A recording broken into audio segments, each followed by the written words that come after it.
Hello po, ito na naman po ang inyong madam, nagtatarot. Ngayon, ang itatarot po natin, ito po ay medyo nasa hot seat po siya ng sitwasyon. Ito po ay si Francis Joseph Cheese Guevara Escudero. Ayan, hello po. Universe, help mo ako. Ilabas ang nakikita, walang bias at wala tayong kakampihan. Jesus. Pikit pa ako no? Wow! Sa ngayon po, ito po ay ang ating si Sir Cheese Escudero. Napapansin niyo po na ngayon po ay may isang hinahawakan siya. Marami po, ito po ay maraming problema, maraming kaso, maraming ano ba tawag sa Tagalog? Dinadaing sa kanya. Pero isa po ang talagang nagbibigay ng sakit ng ulo.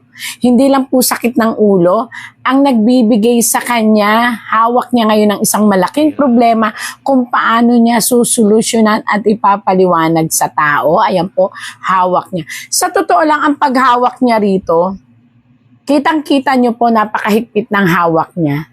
Kung tutuusin, iniisip niya kung bibitawan or hindi. Sa nakikita ko po rito, ayan po siya. Ang pagkahawak po niya sa ngayon ay nagdadalawang isip. Hindi dahil sa nagdadalawang isip, kung hindi pinag-aaralan niyang mabuti.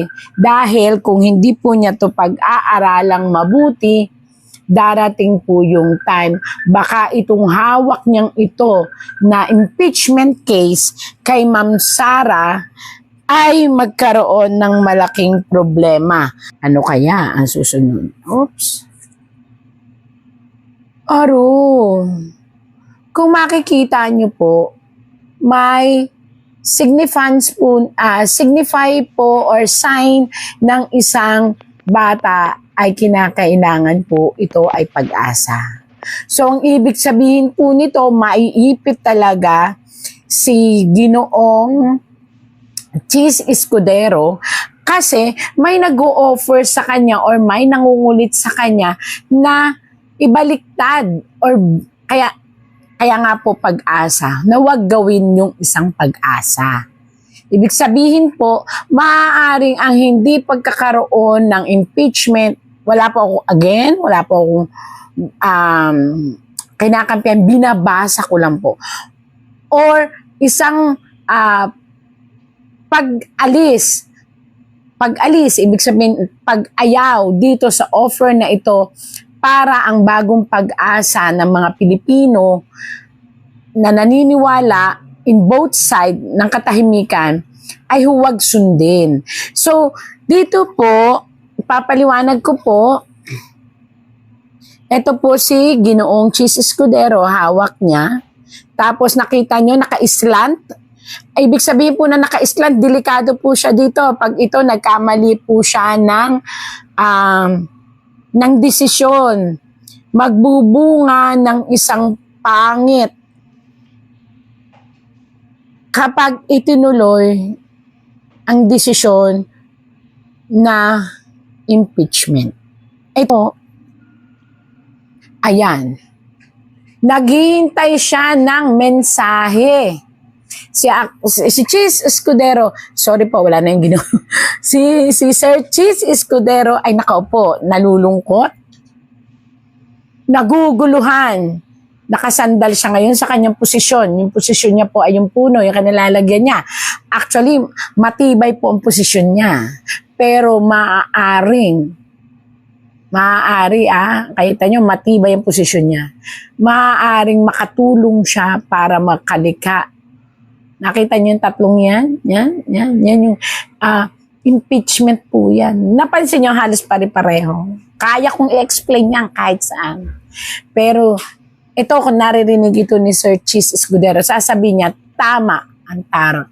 Litong-lito siya, nahihirapan siya, nag-iisip siya. Kasi isang move niya, hindi po Malacanang or hindi ang matataas ang madidisappoint. Kung hindi ang punong ito. Ano po yung puno? Ito po yung posisyon niya na maaaring masira oras na magkamali siya. Kaya nakakaawa rin po siya. Naawa ako bigla na ganyan. Naku. May 2 taong nagagalit sa kanya kasi ayaw niyang magsalita. At sa nakita ko po, matalino si Sir Cheese Escudero. Alam niya ang ikababagsak ng kanyang karir at alam niya kung kailan siya gagalaw at hindi. So ano naman ako sa kanya kasi espada ang hawak niya no?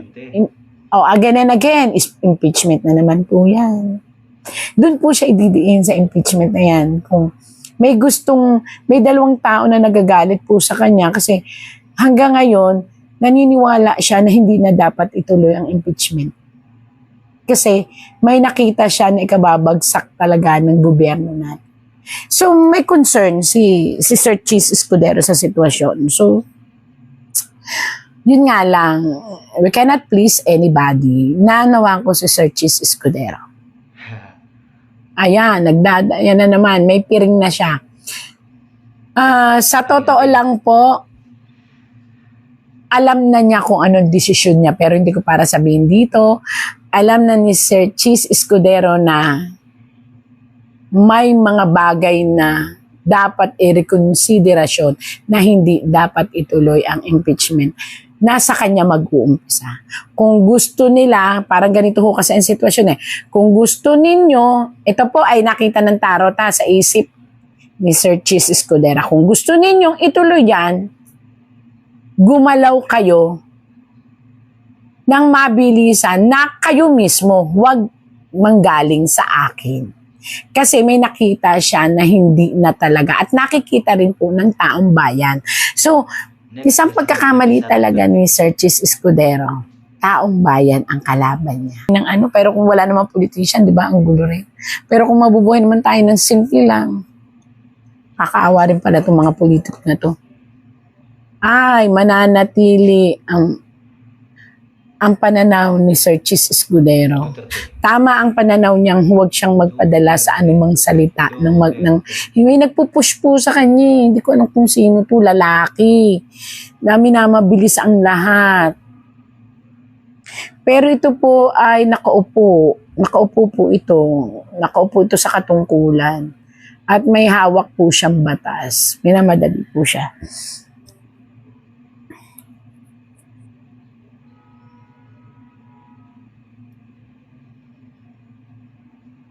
Pero maniwala po ba kayo na dito, naghihintay siya ng divine intervention? Yung alam niyo yung kutob na niya, kutob na niya na hindi siya dapat makisawsaw dyan. Tama po yun, sir. Wag po kayo, tama yung desisyon nyo na maglaylo at wag makisawsaw. Lahat po kasi na makikisawsaw sa impeachment, mayroong, ayan po ang divine intervention. May negative na mangyayari. Kasi po, di ko nga po maintindihan, meron po kasing parang sumusuporta na malakas na puwersa ng universe na nagsasabing kailangang kumbaga wag nang mapaso. Hayaan mo na silang mapaso sa kung ano man desisyon nila. Kasi bawat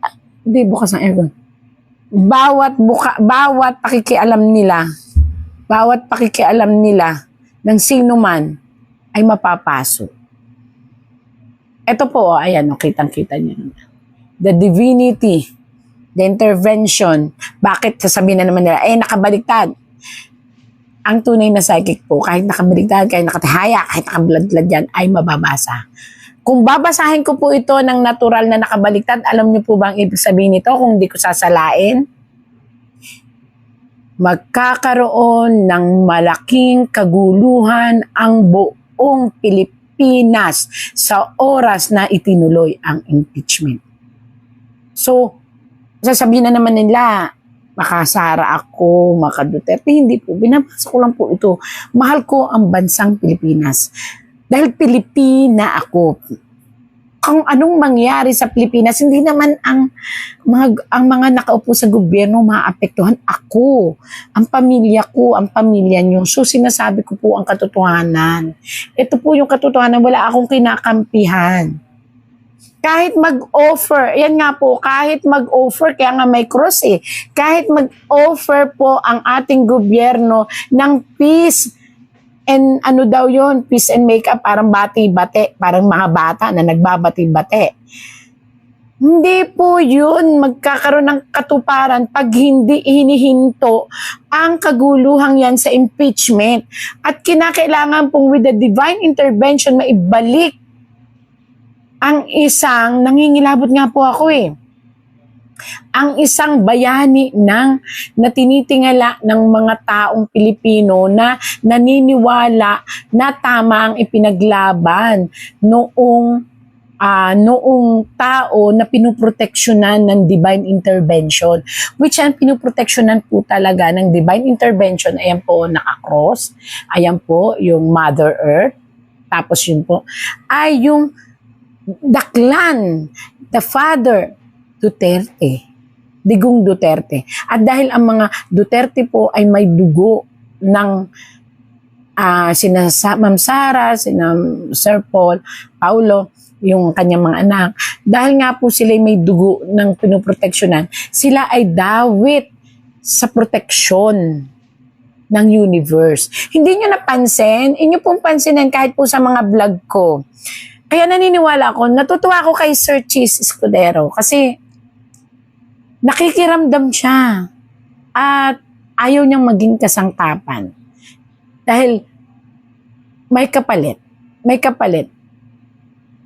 na universe ang gagawa, hindi universe talaga ang gagawa. So napansin nyo, bagkus nating idiin ang impeachment, bagkus nating idiin si Tatay Digong, lalo siyang bumabango. Wag na lang po ako, yung pagkakataon na lang, wag na lang din ang tarot, yung pagkakataon. So dito, natuwa ako kasi lumabas ito kay Sir Cheese Escudero. Once na manindigan si Sir Cheese Escudero, may kapalit na maganda. Ano yung paninindigan na yun? Huwag ituloy ang impeachment. Ayan, no? J, tapos cross. So, ibig sabihin, even the universe don't like the impeachment. So, matalino si Sir Cheese. Siguro to si Sir Cheese, yung katalinuhan niya talagang ginagamit niya. Nag-iisip siya. O nakita nyo? Sa oras na magkamali si Sir Cheese Escudero, hindi ang mga bughaw na yan ang magpapalaya sa kanya kung hindi ang taong bayan. Kaya alam din siguro yun ni Sir Cheese Escudero. Matalino ka, sir, na nakita ko yung basa ko sa tarot. Nakita mo yan, sir? Ikaw yan, hindi ka na nakakatulog, nai-stress ka na, even your love life was suffering kasi no time, no anything, even your sariling opinion, medyo natatakot ka kasi nga ayaw mong maipit. But the truth is, ipit na po kayo. So if you will determine whether good and bad, it's up to you. Pero sinabi ko na po kanina, sa inyo po lumabas yun. Di ko alam bakit lumabas yun sa inyo, sa tarot. Sa ngayon po, 3 ang pinoproblema nyo. Una, may isang tao, yan, sinasaksak kayo. Hindi naman po literal na sinasaksak, kundi po nakasaksak sa inyong puso. May mga masasama na kayong salitang naririnig sa isa sa mga nakaupo. Pangalawa, may isa pang nakikialam. 3 tao po ito, ha. And ito po, sa mismo mga kasamahan mo, nakatarak, parang daming mga negative na salita. Isa sa isang kilalang namumuno, nakatarak din. Maybe may nare-receive ka mga ikaw lang makakasagot po nito. So, I tell you, malalaman nyo naman kung nagsisinungaling ako o hindi, dahil alam nyo yan.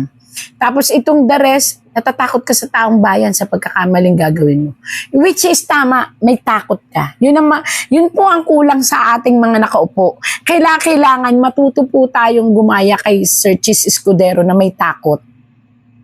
Hindi ito takot dahil naduduwag siya. Takot siya na maging makalikha siya ng isang malaking problema sa mga tao. Ayan po. Yan po ang ibig sabihin nun. Isang pusong natatakot, hindi para sa sarili niya. Natatakot siya sa bawat gagawin niya na makalikha siya ng isang malaking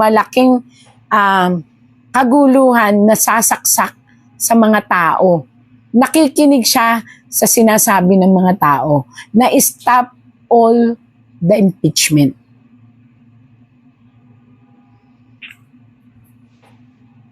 Ay naku po, not only pala sa tao siya nakikinig.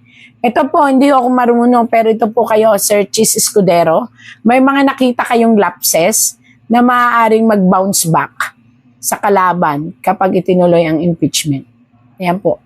At ang kalalabasan nyo po, masisira po kayo sa madlang people. Tama pala kayo, matalino kayo, sir, o pinag-aaralan nyo. May mga lapses, oh. Alam niyo po ba ang ibig sabihin nito? Ibig sabihin po nito, sa bawat paghuhukay o pagdaan ng panahon, kung sakali pong itutuloy ang impeachment, tama rin po yung nasa isip niyo, sir. Maraming mahuhukay, maraming madidig, ikababaon lalo ng ating gobyerno. At para sa mga taong marami pong nakakasimpatya po sa inyo, Sir Chis, at nagbibigay din ng opinyon na wag ituloy, lahat po yan na lumalaban para hindi matuloy ang impeachment, may star. Ito po ay panawagan or tarot pong lumabas kay Sir Chis. Ang star pong iyan, maganda po yan kapag ang mga taong nasa paligid niya ay tumuloy na hindi ituloy ang impeachment. Ibig sabihin tumuloy sila sa kanilang payo at manindigan sila na walang impeachment kasi po may isang liwanag na lalabas. Ibig sabihin nito, magkakaroon ng magandang impact sa mga tao. Yun po yun. Yan yung tubig na yan, dumadaloy. Yan po ay batis. Ibig sabihin po ng batis, ito ay ang henerasyon. Hindi napupuknat ang henerasyon ng pagiging Pilipino. Ngayon, yun po kasing ipinaglalaban ng ibang mga maka-Duterte. Sinasabi ko na po ito sa inyo. Ang hinaing nila ay ang Pilipinas ay dapat pinamumunuan ng batas ng Pilipinas. So, aminin na po natin, kahit po sabing impeachment ang pinag-uusapan, didikit at didikit po sa case ng kanyang father na pinakuha sa ibang lugar, pinadala ng nakialam ang ICC. So, didikit at didikit yan sa ganyang sitwasyon. Wala na pong katapusan hanggang sa magkaroon na ng dalawang isipan ang mga tao na kayo ay puppet ng kasamaan at hindi ng kabutihan. Kaya bilib po ako sa iniisip nyo. At yung mga sumusuporta kay Sir Chis Escudero, yan po kayo, mga bituin po kayo. Kaya po kayo bituin na maputi, malinis ang hangarin ninyo. Ilan kayo? 1, 2, 3, 4, 5, 6, 7, 8. 8 po kayo. 8. Sino tong 8 to?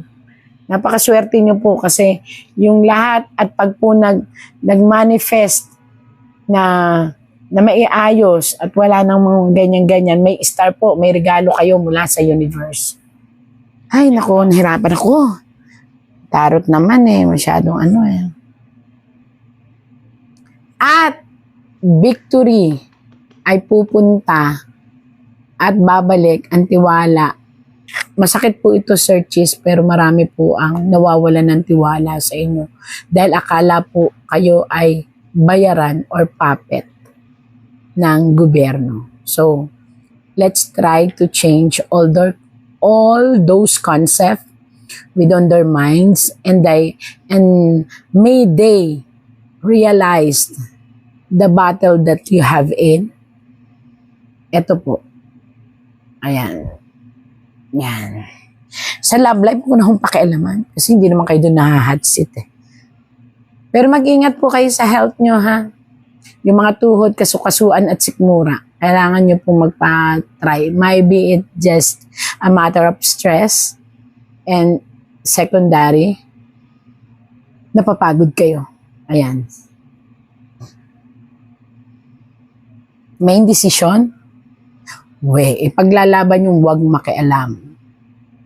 Kasi nga po, may isang tao na gusto kayong makialam, so it's depend upon you, but the tarot say you have to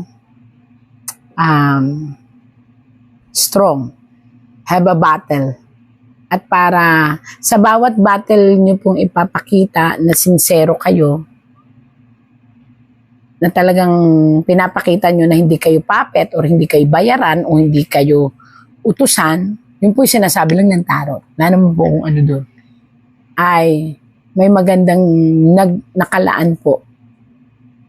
Yun po ang tunay na peace and order. Ayan po. At baka dumating ang time, makuha nyo ulit ang puso ng masa. Sa oras na hindi talaga kayo, manindigan talaga kayo na hindi kayo makikialam. Ayan o, gusto mo manindigan eh.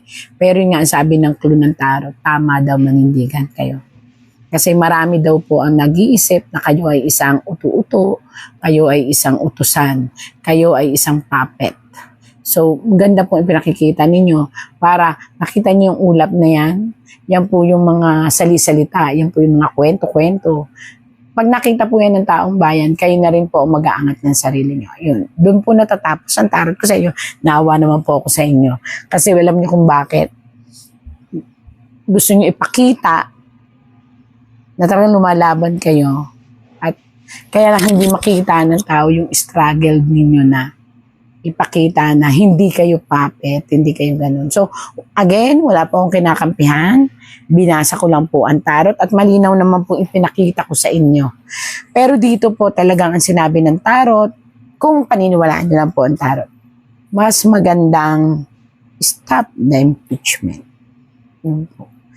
Kasi kahit po magsabi ng mga peace daw, ay parang hindi naniniwala ang tao.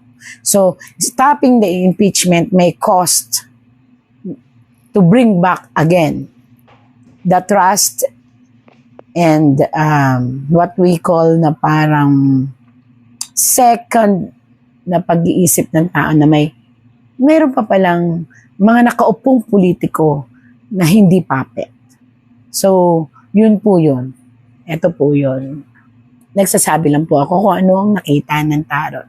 Sana naman po ay wag masyadong personalin at tagabasa lang po ako. Salamat po.